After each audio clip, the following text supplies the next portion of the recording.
8 meses de genocidio en Gaza y de momento nadie ni nada ha sido capaz de parar a Israel. Tampoco es que se hayan esmerado mucho. Sobre la mesa una propuesta de alto el fuego de Estados Unidos, aprobada por el Consejo de Seguridad, que pretende poner fin a los ataques israelíes sobre la población gazatí, pero que no contempla ninguna solución definitiva para Palestina. En paralelo, el gobierno de Netanyahu afronta una profunda crisis tras la dimisión de su ministro del Gabinete de Guerra y su dependencia cada día mayor de los grupos más extremistas, si es que eso es posible. Y no es lo único que debería preocuparnos, porque en la frontera con Líbano aumenta la escalada entre Israel y las milicias de Hezbollah. ¿Aceptará Netanyahu la propuesta de Biden? ¿Cómo afectará a su gobierno? ¿Se abrirá un nuevo frente con Líbano? Hoy en Cafeína contamos de nuevo con Víctor de Curria Lugo, profesor universitario, médico, periodista y uno de los mayores especialistas en Oriente Medio. Suscríbanse a nuestros canales de YouTube, Canal Red Latinoamérica, La Base, denle me gusta a este vídeo, compártanlo en sus redes y déjennos sus comentarios. Y ya si quieren, si pueden,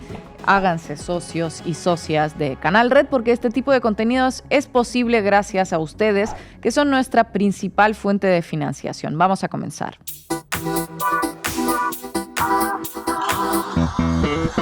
Hola Víctor, ¿qué tal? Muchas gracias por estar en Cafeína. Vamos a comenzar por esta propuesta de alto el fuego que aprobó el Consejo de Seguridad de la ONU. ¿Servirá para algo? ¿Crees que Netanyahu la va a aceptar? La política de Israel siempre ha sido jugar con el derecho. Ha llegado incluso al descaro de querer invocarlo en abril pasado, después de todas las violaciones que ellos mismos han hecho.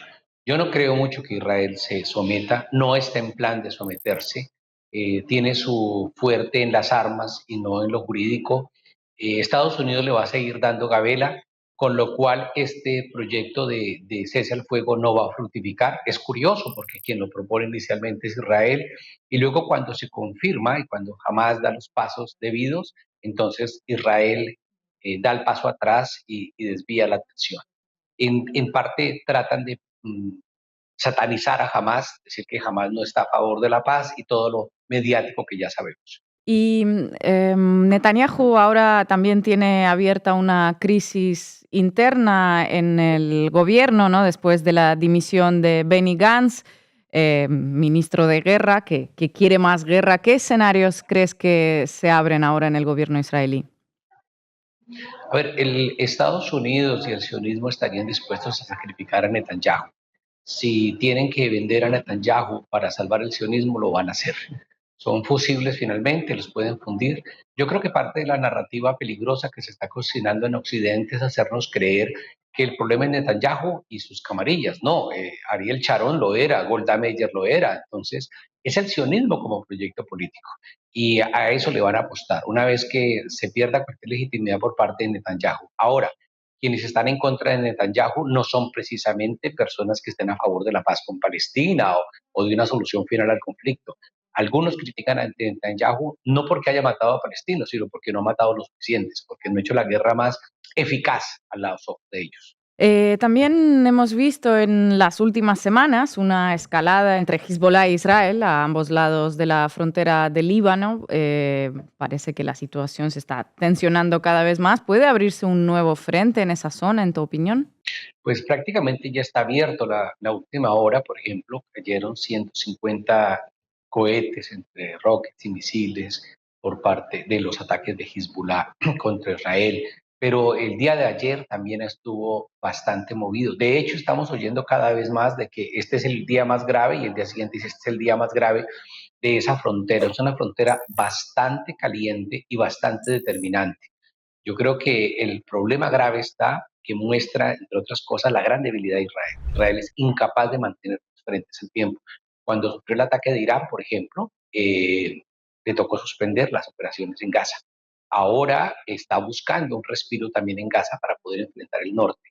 Lo cierto es que Israel es un elefante, un tigre de papel, nos han hecho creer que era uno de los grandes ejércitos del mundo, y un actor armado que ni siquiera es un Estado, como el caso de Hezbollah o como el caso de Hamas, está poniendo en serios aprietos. se está desmoronando Israel en lo económico, se está desmoronando en lo militar, se está desmoronando en el derecho, se está desmoronando en lo político y está acabando su propia tumba. Así que lo de Hezbollah, que ha sido lento, hay que entenderlo como una estrategia de desgaste que está funcionando para el eje de la resistencia y está pasando una factura muy, muy alta a Israel. ¿Y cuál sería, digamos, la línea roja de Hezbollah para ya entrar en este Bueno, conflicto de pleno? Bueno, recordemos que Hezbollah, y perdón, hago un poco de historia, nació en los años 80 precisamente como una respuesta de varios grupos. Hezbollah finalmente es una asociación de grupos, lo mismo que la OLP. Bueno, ese grupo, esa asociación de grupos da origen a Ujú. Hezbollah como una respuesta militar y política a la invasión de Israel en Líbano, especialmente en el sur. Luego son expulsados los israelíes del Líbano en el año 2000 y en el 2006 hay una guerra. En esa guerra finalmente Israel pide que Naciones Unidas intervenga porque se ve a gatas, es decir, se ve en muchas dificultades para avanzar. Después de eso hemos tenido un Israel que no aprendió, pero un Hezbollah que aprendió de la guerra del 2006, que aprendió de la guerra de Siria y que ahora se mete en la guerra, en la actual confrontación. ¿Qué ha dicho Nasrallah, el secretario general de Hezbollah? Ha sido claro en decir que hay dos líneas rojas. La primera es si fracasara la resistencia palestina. Lo que vemos es que a pesar de todo lo que se diga, siguen habiendo combates. Por ejemplo, en el barrio Al Zeitún, en Ciudad de Gaza, sigue habiendo combates de la resistencia en Han Yunis, siguen habiendo combates en la propia Rafa, es decir, estamos frente a una resistencia que está viva. Y la segunda línea que plantea Hezbollah es el ataque a civiles en el sur del Líbano. Y los ataques yo tuve la posibilidad de estar hace un par de meses en el sur del Líbano y las casas destruidas de civiles, las cafeterías, panaderías, casas normalitas han sido atacadas por Israel y eso empieza a significar una línea roja para Hezbollah. Ahora, Hezbollah no quiere irse a una confrontación internacional. ¿Por qué? De gran escala. Porque sabe perfectamente que a Israel le conviene que se abra por completo el frente norte para tratar de arrastrar a Estados Unidos a la guerra. Sin embargo, eso implicaría una regionalización absoluta porque Irán entraría y bueno, ya sabemos lo que hay. Pero esta guerra de baja intensidad, de desgaste, le ha producido muchísimos daños, mucho más que lo que ha producido incluso un ataque masivo, porque colocaría la guerra en otro nivel. Víctor, y estabas ahora mencionando que Israel es un tigre de papel y que le están haciendo mucho daño. Sin embargo, a la vez decimos que Israel quiere arrastrar a toda la región. ¿Se puede permitir Israel tener varias frentes abiertos entre Gaza y Líbano ahora mismo? Sin duda no puede. De hecho, el gran despliegue de muchas de las tropas, más del 50% de las tropas del ejército de Israel estaban mirando hacia el norte. Y el desespero es tratar de resolver mediante el involucramiento de nuevos actores o el aumento de la intensidad del conflicto en la región, tratar de meter a Estados Unidos. Estados Unidos es como la base, como la carta bajo la manga que tiene el gobierno de Netanyahu para tratar de fortalecerse Ujú. militarmente.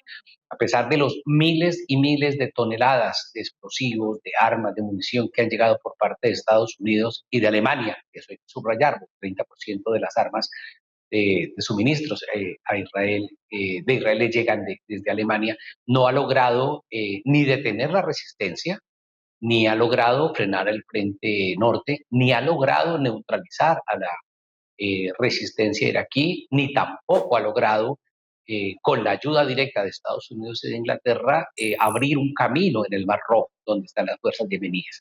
Es decir, Israel está provocando una serie de actores, de enemigos que ha ido construyendo gracias al sionismo y gracias a las barbaridades que comete contra el pueblo palestino, y ahora está recogiendo la cosecha. La famosa frase de siembra vientos y recogerás tempestades es absolutamente clara. Israel no puede más. Un militar israelí reconocía que si no fuera por el armamento y el apoyo de Estados Unidos, Israel estaría peleando ya con Ujú. palos y piedras. Es decir, se sostiene gracias al proyecto de Estados Unidos y que Estados Unidos le seguirá alcahueteando en lo político, en lo jurídico, en lo militar y por tanto esperar una respuesta diferente de las Naciones Unidas dominadas por Estados Unidos pues es ingenuo.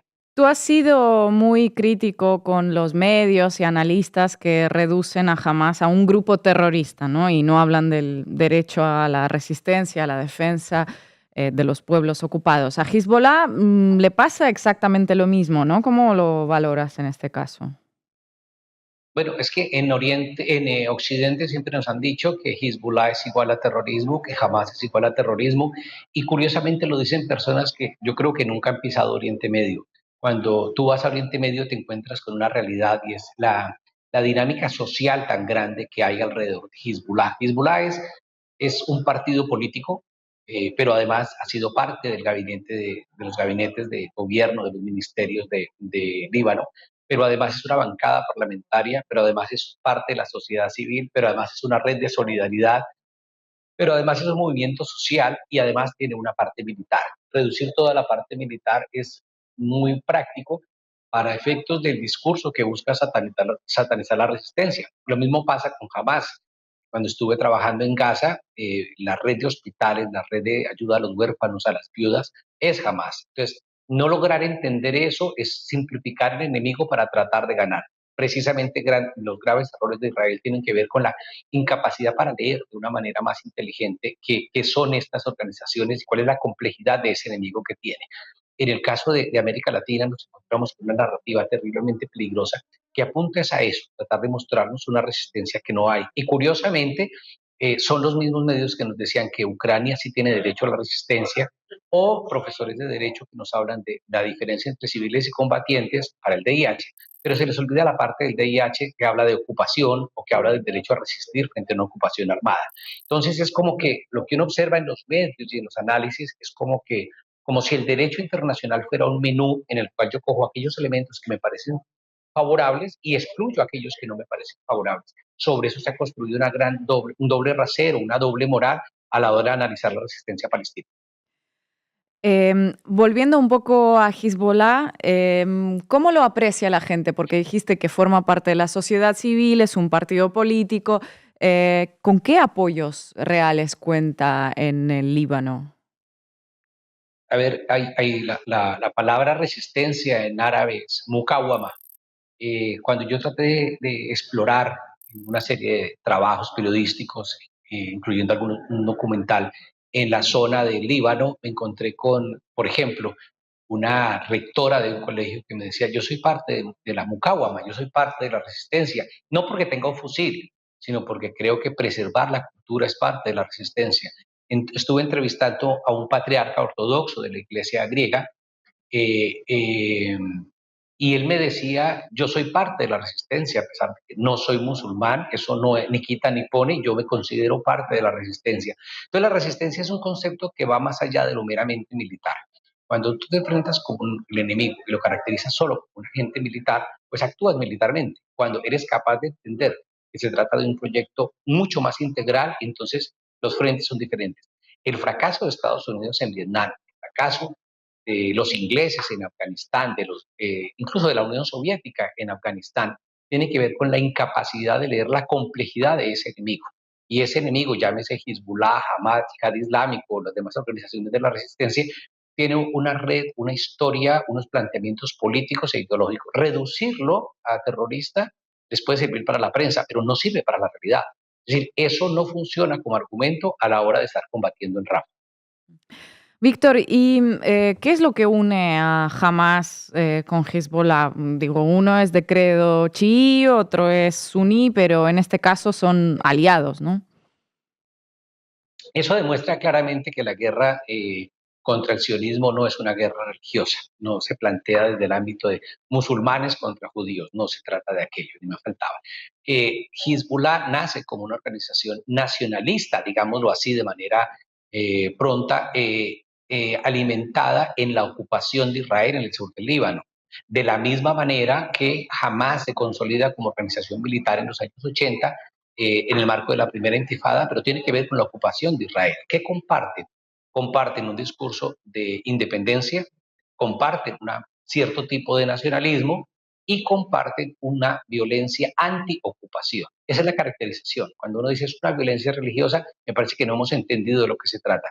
Y la prueba está que, como bien lo decías, Hezbollah es un actor de la rama chií del mundo musulmán, mientras Hamas es de la rama suní, y esto no les ha impedido estar colaborando continuamente el uno con el otro. Es decir, la defensa de la Umma, es decir, de la comunidad musulmana, va más allá de esta diferencia y entender, o sea, si intentamos caricaturizar a Hamas y presentarlo únicamente como un grupo radical extremista, parecido al Estado Islámico, parecido a Al Qaeda, o parecido a los talibán, de verdad que es parte del simplismo mediático con el que se trata de configurar a los palestinos ante la opinión pública. Pero lo grave de eso no es lo que se dice, sino que si una vez se configura eso, se abre la puerta al genocidio. El problema de ese discurso no es un problema teórico en que tú digas A o B o C. El problema es que tiene una expresión práctica y es el asesinato sistemático de palestinos con el argumento de esos son iguales al Estado Islámico, entonces toca acabarlos. Es decir, no es ingenuo, ni es gratuito, ni es una cosa menor. Es muy grave, porque han construido una narrativa en la que han envuelto a la comunidad internacional y por tanto la comunidad internacional termina con el famoso pero, están matando palestinos, pero, o la típica pregunta que han hecho de manera recurrente, especialmente desde octubre hasta nuestros días. Pero usted condena a Hamas, es que parece que el problema fuera Hamas, no fuera la ocupación, la demolición de las casas, el genocidio, el asesinato de niños, el bombardeo de hospitales, nada de eso cuenta. Lo único importante es si uno condena o no a Hamas. Víctor, mencionaste anteriormente a Irán, bueno, la gran potencia de la zona. Hace unos meses parecía también muy posible que entrara en la guerra con Israel. Sin embargo, luego vimos esa especie de ataques y respuestas tan contenidos entre ellos, por decirlo de alguna manera, como si a ninguna de las dos partes les viniese realmente bien una confrontación directa. ¿Crees que seguirán así en esa especie de calma tensa? A ver, hay una cosa que es clara y es que Irán respondió y el análisis del ataque iraní hay que hacerlo con cuidado. Primero, demostró una capacidad militar absolutamente impecable. Eso es un facto, no es una opinión. Dos, atacó solo objetivos militares, no atacó ni el hospital, ni el aeropuerto de Tel Aviv, ni hospital alguno, ni congregaciones de civiles. Tercero, demostró la vulnerabilidad de la protección antimisiles de la que Israel tanto se ufana. Y cuarto, fue un alcance muy limitado para decirle a Israel, por favor, mantenga su distancia, que esto es en serio. Es decir, no provocó una escalada, pero sí hizo una demostración de fuerza bastante grande. Sabemos perfectamente que hay que entender el eje de la resistencia, es decir, lo que hace Irán, Siria, Líbano, Yemen, Hamas, como un todo, como una red. No es una red que dependa de Irán. De hecho, hablando con un alto diplomático iraní me decía, Hezbollah es nuestro hijo, pero es un hijo mayor que ya se manda solo y toma sus propias decisiones. Entonces hay que entender el papel que juega Irán. Irán se involucrará en la medida en que lo provoquen, pero Irán no es un país que tenga, en los últimos 300 años, nunca atacado a otro país. Por tanto, esperar de Irán un ataque de la nada sería desacertado. Bueno, pasaron unos cuantos meses desde que hablamos la última vez y alguna cosa ha cambiado desde entonces. Ya no existe ese apoyo occidental sin fisuras a Israel. Varios países en estos meses han reconocido a Palestina como Estado. Tenemos esa orden de detención de la Corte Penal Internacional contra Netanyahu y también una demanda ante la Corte Internacional de Justicia por genocidio. ¿Qué opinión te merece todo esto? ¿Cómo valoras estas iniciativas? ¿Qué potencial tiene? ¿A qué puerto pueden llegar? Cuando analizamos la posición de Naciones Unidas frente a muchas guerras, solemos usar la expresión en inglés too little, too late, muy poquito y muy tarde. Yo no, mire, no hay un solo crimen de los que ha cometido Israel después del 7 de octubre que no haya sido cometido antes. España, muy bien, reconoce a Palestina, pero es que pudo haberla reconocido antes. Tenía exactamente los mismos elementos de juicio para hacerlo, igual Bélgica. Es decir, hay un afán de ir a destiempo, de ir detrás, como un vagón de cola, tratando de plantear algunas cosas simbólicas que pueden ser importantes, pero que no son suficientes. El problema de eso tiene que ver con la eficacia. Por ejemplo, desde Colombia saludamos la decisión del presidente Petro de cortar relaciones, de no comprar más armas, de plantear la suspensión de ordenar la suspensión de la venta de carbón, que es importante para Israel. Es decir, los impactos tienen que ser reales, ¿no? No pueden ser solo un problema narrativo, discursivo, proclamas, comunicados, anuncios, declaraciones no sirven, sino que hay que pasar al terreno de la realidad. Entonces yo siento que hay una comunidad internacional que está haciendo las cosas, pero yo no creo que realmente estén preocupados por ejemplo, Josep Borrell, que representa la diplomacia europea, sus discursos anti-Hamas fueron cotidianos en octubre, y ahora plantea un reconocimiento, pero sin que eso tenga un impacto real en la realidad. El problema no es cómo reconocemos o no Palestina, es cómo detenemos un genocidio. Y hasta que el mundo no sea capaz de entender la magnitud de lo que se está viviendo, no vamos a entender el reto al que estamos. Es decir, imagínate, Ina, que estamos los dos tomándonos un café en Lund, Suecia, en 1941, mientras ya han ocupado Dinamarca, Noruega, y nos dedicamos a hablar sobre la neutralidad o el reconocimiento. Eso hay un momento en que tiene un agotamiento. Lo simbólico es importante, las marchas, las declaraciones, los libros, los videos, pero nada de eso sirve si no se concatena con acciones concretas. Por eso acciones concretas como lo que han hecho algunos sindicatos de boicotear puertos o lo que hacen los estudiantes de los Estados Unidos, o lo que esperaría uno que haga Egipto frente a Rafa o Turquía cerrando el petróleo para los israelíes, podría ser mucho más concreto que miles de declaraciones. Bueno, ahora ya 8 meses, ¿no? Que estamos observando eso y te hago la misma pregunta que te hice la vez pasada, si hay solución, existe algo que se pueda hacer que ponga fin al genocidio y que ofrezca una solución real a Palestina más allá de esos reconocimientos simbólicos. Yo creo que Israel cada vez más está cavando su tumba. De hecho, muchos de los que antes planteaban la solución de dos estados, es decir, crear un estado israelí en las fronteras del 67 y un estado palestino en Cisjordania, Jerusalén del Este y Gaza, han girado su discurso.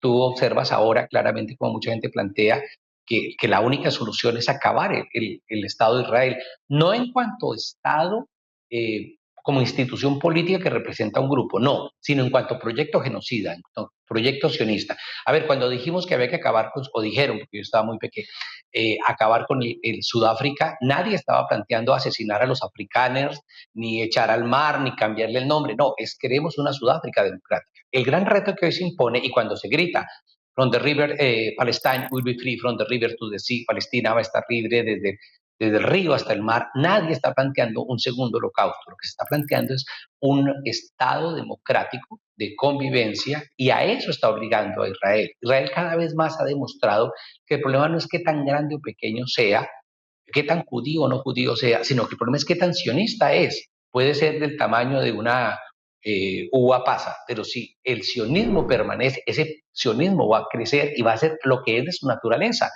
El sionismo en su ADN lleva la apropiación de un territorio que no le pertenece.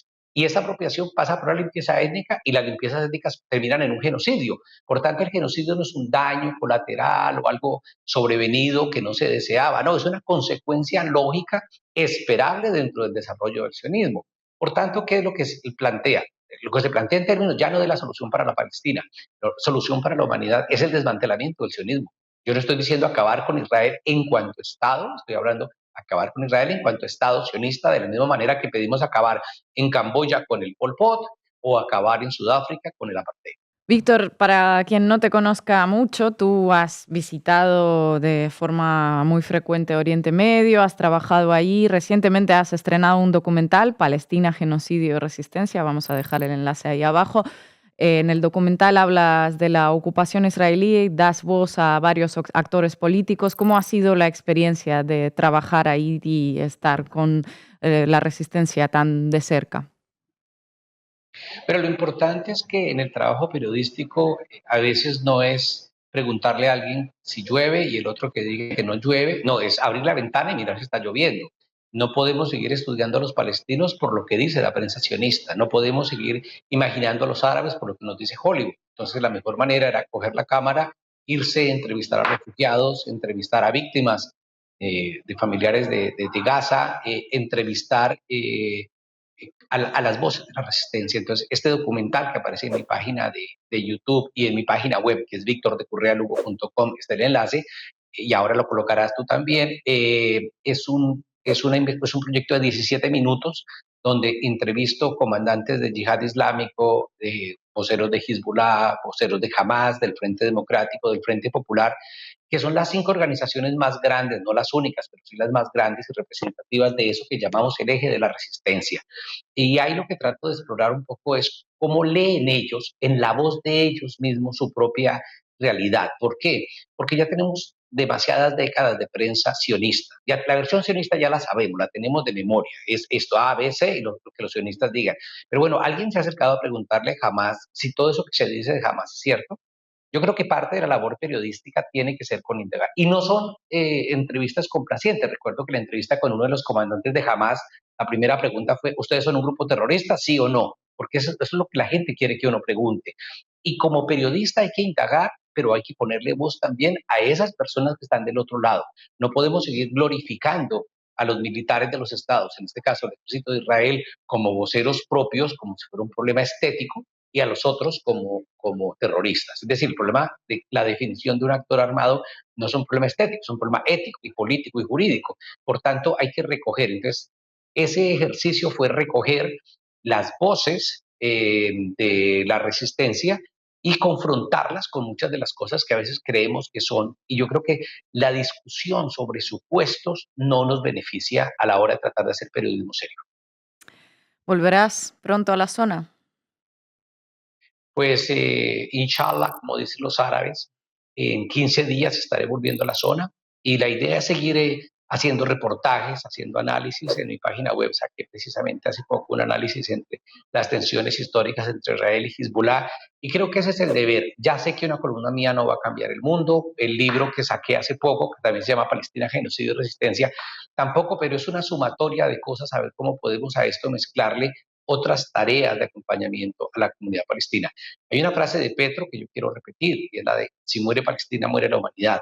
Es decir, lo que está en juego no es solamente el destino de un pueblo que ha sufrido por décadas una ocupación, sino que estamos frente a un genocidio. Entonces, repito la pregunta, Ina, ¿qué haríamos si estamos en la Segunda Guerra Mundial tomándonos un café en Suecia neutral mientras están ocupando Dinamarca y Noruega? ¿Qué sería lo correcto? Y entonces diríamos, no, yo hubiera sido parte de, bueno, pues ahora tenemos un escenario similar, me parece que tenemos que tomar medidas. Y, la intelectualidad y la academia tienen que mirar más a Albert Camus que a Jean-Paul Sartre. ¿Tomará medidas el mundo, en tu opinión, la comunidad internacional que tiene que actuar en este caso? ¿O terminará así en simbología? Naciones Unidas hará lo que sabe hacer, resoluciones inútiles. La Unión Europea, ya sabemos, hará reconocimientos, repartirá medallas. El mundo árabe, ya sabemos las posiciones de Emiratos Árabes Unidos, la complacencia de Arabia Saudita, la complicidad de Jordania, la complicidad de Egipto. Ahí no hay mucho que hacer. Yo creo que son a los movimientos sociales, algunos gobiernos de progresistas, como el caso de Petro, como las declaraciones del presidente Lula de Brasil, del presidente Boric de Chile. Hay algunos gestos de eso, la actitud muy, muy valiente de Sudáfrica, de llevar hasta la Corte Internacional de Justicia Israel. Creo que por ahí hay un poquito de esperanza, ¿cierto?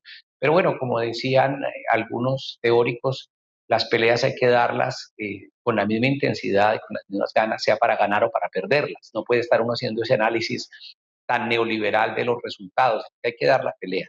Pienso que eso que llaman ahora el sur global, con esa categoría, pero bueno, puede ser una esperanza frente a los palestinos. Y lo cierto es que hoy por hoy, quien logra, podemos ser todos los pacifistas del mundo que querramos, vale, pero quien logra colocar en la agenda mundial el problema palestino e identificar y desmantelar y quitarle la careta al sionismo fue la acción militar de la resistencia palestina. Víctor, muchísimas gracias por esta entrevista. Un placer tenerte aquí otra vez. Gracias, Ina, y gracias al equipo.